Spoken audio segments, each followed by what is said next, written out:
Distinguished ladies and gentlemen, on October 31st,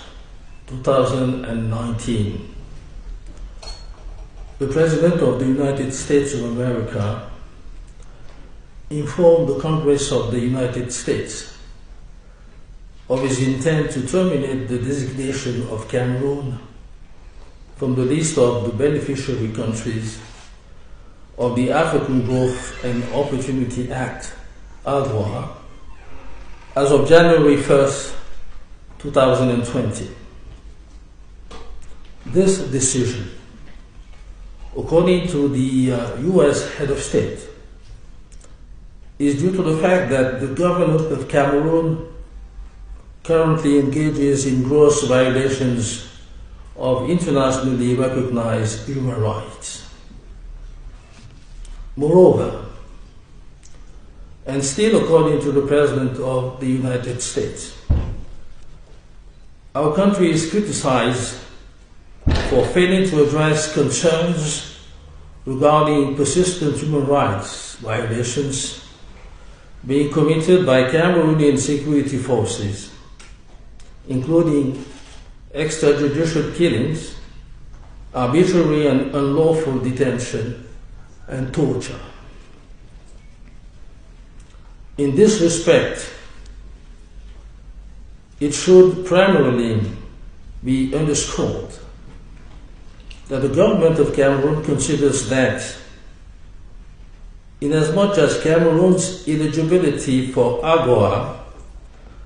resulted from a sovereign decision of the United States government, the same goes with the possible decision of that government to terminate the designation of Cameroon as a beneficiary of this act,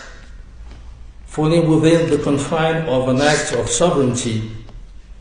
that no one can challenge. However, what is questionable, in our opinion, is the excuses and reasons put forward to explain or justify the will of the US government. There is a clear case to be made in that the reasons put forward to justify the decision envisaged by the American authorities hardly match with the truth of facts on the ground. They translate, in our opinion, either ignorance or inadequate understanding of the actual situation as it has prevailed and still prevails in the Northwest and Southwest, or a deliberate act to ignore this reality, or else a version of facts thwarted by ill-fated observers or by some fellow citizens who no longer hide their unpatriotic plots to tarnish the image of their country, to partition or destabilize the country,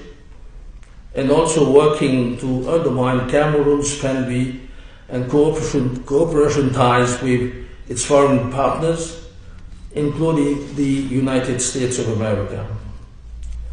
In any case, it is important to recall the major reasons that compel the government of the Republic to ensure a consistent presence of our defense and security forces in the Northwest and Southwest regions. Namely, to preserve the territorial integrity of Cameroon against unlawed separatists who took up arms against the Republic. To ensure the security of persons and property in the regions concerned, while recalling that these are the sovereign missions to which no government worthy of that name can escape. The government reaffirms that these missions have been fulfilled and will continue to be fulfilled by the elements of our defense and security forces in all responsibility, with tact and professionalism, and with due respect of human rights. Conversely, since the outbreak of the crisis in the northwest and southwest regions, so many unbearable abuses and offenses have been committed, not only against elements of national defense and security forces, but also against civilians, entire families, citizens of all ages and all genders. There are also barbaric and irresponsible acts of the destruction of economic and social amenities, such as hospitals, schools, and many other large-scale investments that once contributed to the development of northwest and southwest regions, on the one hand, and to the creation of many jobs and the improvement of the living conditions of the populations, on the other hand. Obviously, it would be really a tedious task to recall these many atrocities. But how could we abstain from mentioning some of the heinous acts perpetrated by these hordes of secessionists, acts that deeply struck and upset us as they crossed the thresholds of horror and cruelty? We can mention the beheading of Mrs. Florence Ayafo on September 29, 2019, by men claiming to belong to an imaginary Republic of Amazonia. The burial of a woman alive in Batibo in the Momo division. The macabre discovery on October 20, 2019 of the police officer Paul Wane on duty in the city of Bamenda, whose head flew so awfully.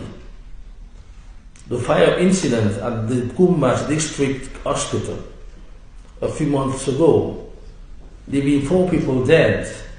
with 2 people burnt alive in their hospital beds.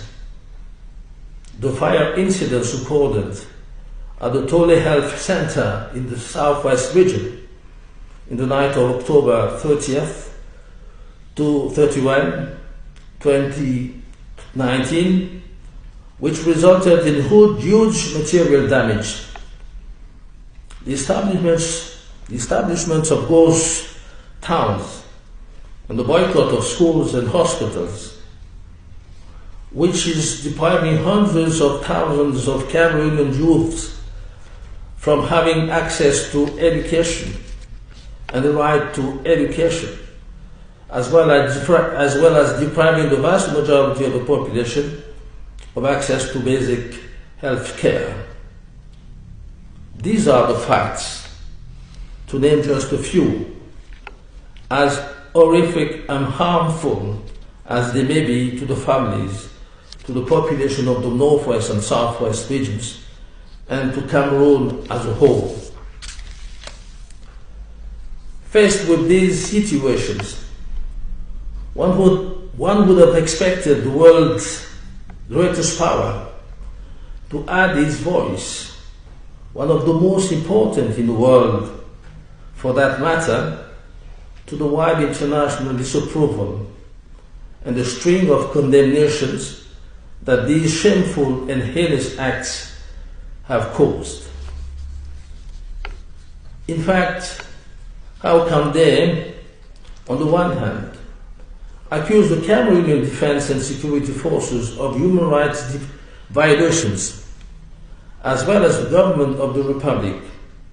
of failing to address concerns regarding persistent human rights violations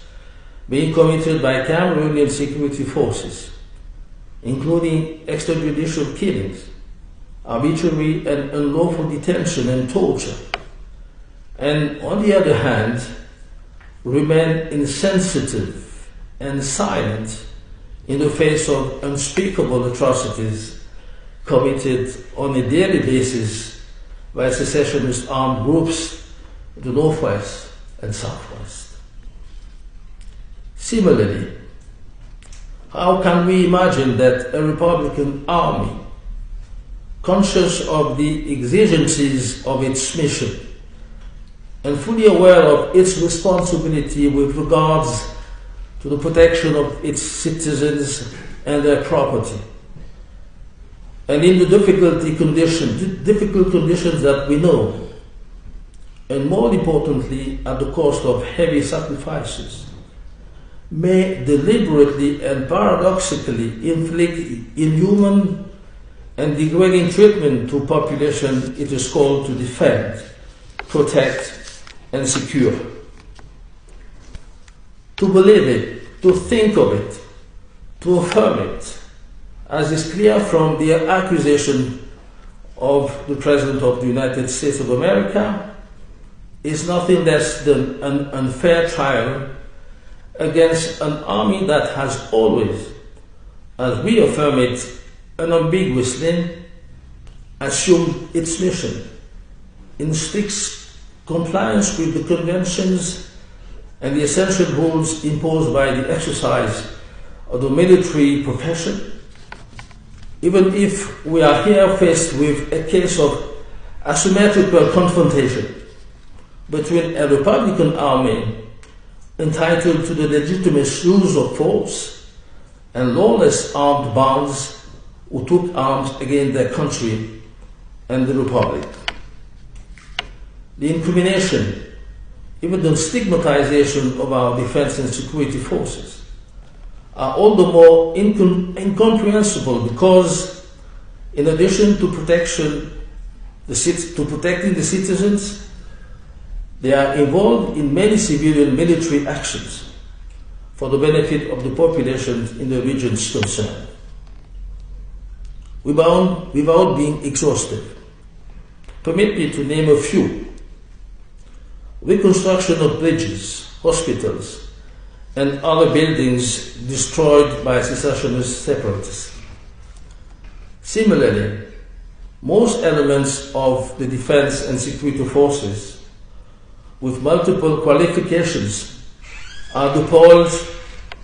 within schools to supervise students as instructors or teachers, especially in localities where teachers have become scarce due to security challenges. Other examples include the multifaceted support provided by elements of the National Defense and Security Forces, not only in terms of health and security to the benefit of populations of the affected areas, but also in the constructions of water points, the granting of donations, food aid and other special aids to the various social strata of these localities. With regard to such verifiable actions, which bear witness of the humanitarian missions carried out by our army in the theater of operations, be it in the Northwest and Southwest regions, or the far north regions, or even along the border with the Central African Republic, the collateral damage that has been recorded here and there cannot in any way undermine the reputation of the Cameroonian armed forces, an honorable image they have always showcased and preserved both on Cameroonian soil and abroad. Moreover, no army in the world is exempt from collateral damage. The blunders of the defense and law enforcement forces are observable in all countries, including the United States, without this being systematically attached to the lack of democracy in the countries concerned, or the non-existence of the rule of law? Should we simply consider that double standards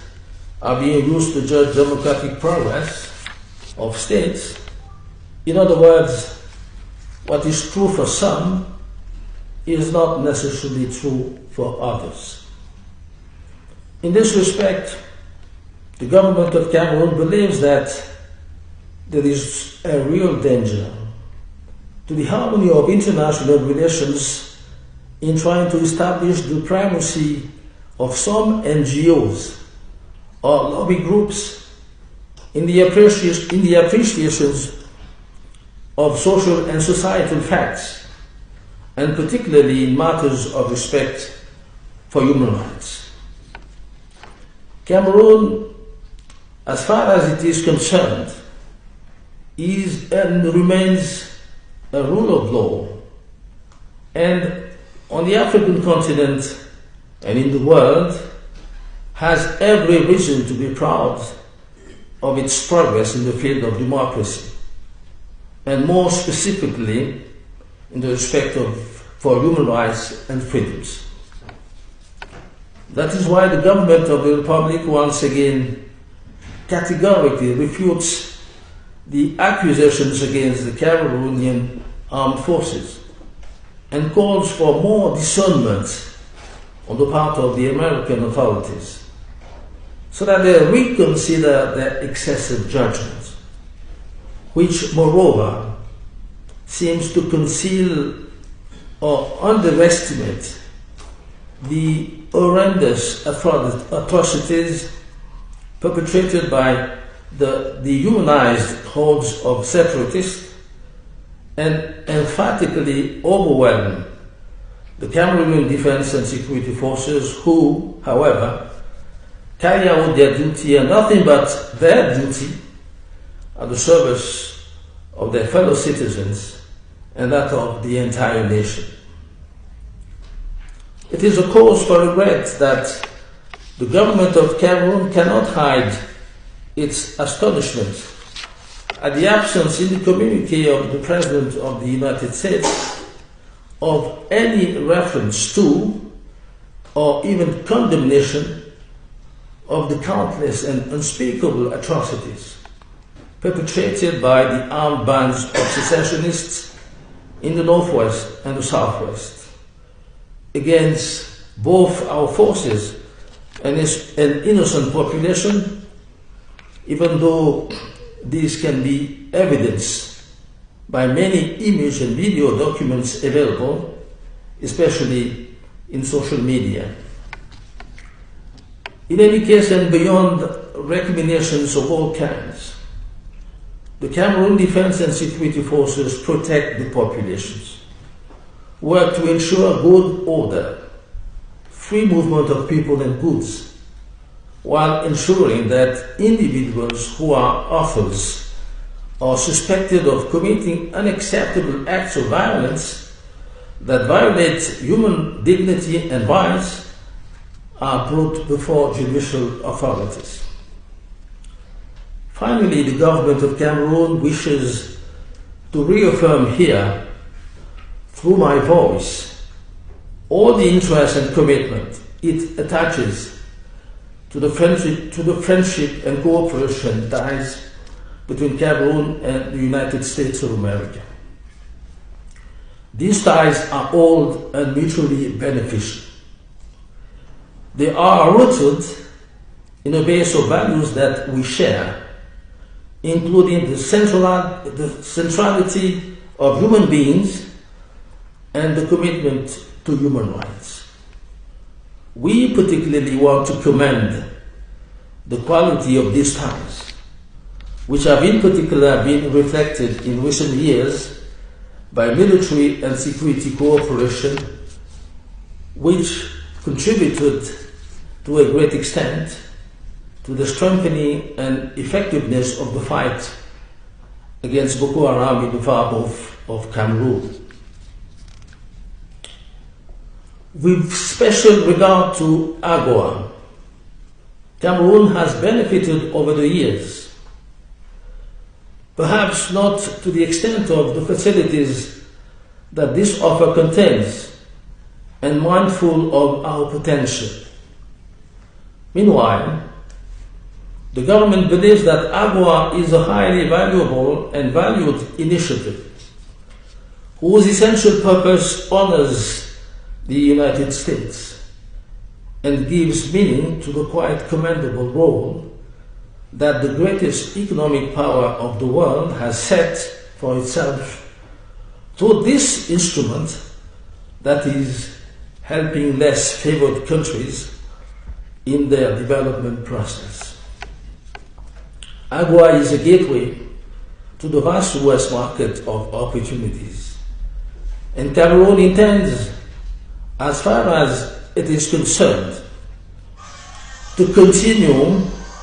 as much as possible to take advantage of the opportunities offered by this initiative. We believe that, as it has been the case so far, Cameroon fulfills the conditions thereof, just as we believe that it is in the interest of Cameroon as well as that of our American partners. However, any initiative, no matter how beneficial it may be, should be and remain consistent with our precious assets of unity, integrity, and the sovereignty of our nation. Thank you for your kind attention.